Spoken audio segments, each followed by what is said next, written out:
Even with a valid power of attorney, your bank can still say no. Let's talk about the hidden limitations of a power of attorney and how to plan for them. Banks may refuse them. Traditionally, a huge problem with powers of attorney has been that banks refuse them and insist on having their own forms filled out. If you're planning far in advance, this may not be a problem. But many powers of attorney aren't activated until the person is incapacitated and cannot sign the bank's paperwork. Georgia passed a law to combat this about 8 years ago. If you use the format laid out under the law, banks are required to accept the power of attorney unless they think it was forged, the signer didn't have capacity, or there's some other legitimate problem with it. If your power of attorney does not substantially comply with this law, it may be refused by the bank, even though it is valid. Powers of attorney end at death. This is a huge thing that people don't understand. As soon as the principal dies, the agent can no longer act on their behalf and the authority ends.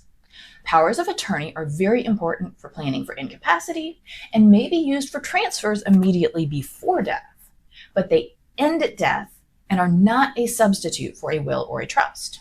Power can be misused. Having banking and legal decision-making authority for someone else is a huge responsibility. If the wrong person is chosen, the power can be misused. Things can end up in the wrong hands, and carefully laid estate plans can be circumvented. You may have heard of the two kinds of power of attorney, immediate or springing. An immediate power of attorney is active as of the day you sign it. The benefit is that if it needs to be used, the bank is not demanding a letter from a doctor or other proof of your incapacity. The downside is that someone else is authorized to move funds and make decisions, even if you don't need them to. The important thing to remember is that if you fully trust the person you chose, you should be able to trust them not to use a power of attorney when it's not needed. A springing power of attorney only springs up when you're incapacitated. It requires proof of your incapacity, most classically by a letter from your doctor in order to be activated. Doctors are famous for not wanting to declare someone legally incapacitated, so getting these powers of attorney activated can be difficult and include delays. Another term you may hear is durable power of attorney. This just means that the power of attorney remains in effect even if you are incapacitated.